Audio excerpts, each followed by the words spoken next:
আজ আছি কাল নেই। এই তো গতকালকেও একটা প্যানিক গিয়েছে আমাদের পাশে। একটা ফ্যাক্টরি আছে, সেখানে আগুন লেগেছে। হয়তো আমাদের কোয়ার্টারে আগুন লেগে যেতে পারতো। মন যেটা বলে সেটাই করতে হবে। আজ আছি কাল নেই, বা 1 সেকেন্ড পরেও আমরা থাকবো কিনা আমরা কেউ বলতে পারি না। লোকে কি বলবে, লোকে কি ভাববে, এত কান দেওয়ার দরকার নেই।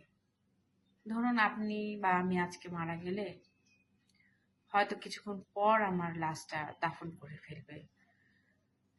কেন মনে রাখবে আমাকে? মানে হয়তো বাড়ির লোক হয়তো কিছুদিন শোক প্রকাশ করবে।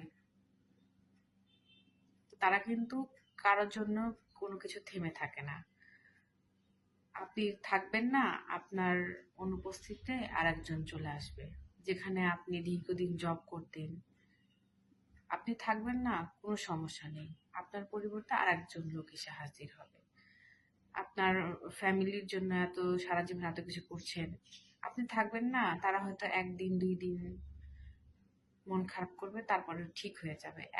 মারা যাওয়ার ধরুন 1 বছরের মধ্যে আপনার কেউ আপনার নামটাও মনে রাখবে না আর। এটাই হচ্ছে চরম বাস্তবতা। তাই অন্য কে কি বললো ওইদিকে কান না দিয়ে নিজের মন যেটা করতে ভালো লাগে সেটাই করুন। ধন্যবাদ সবাইকে।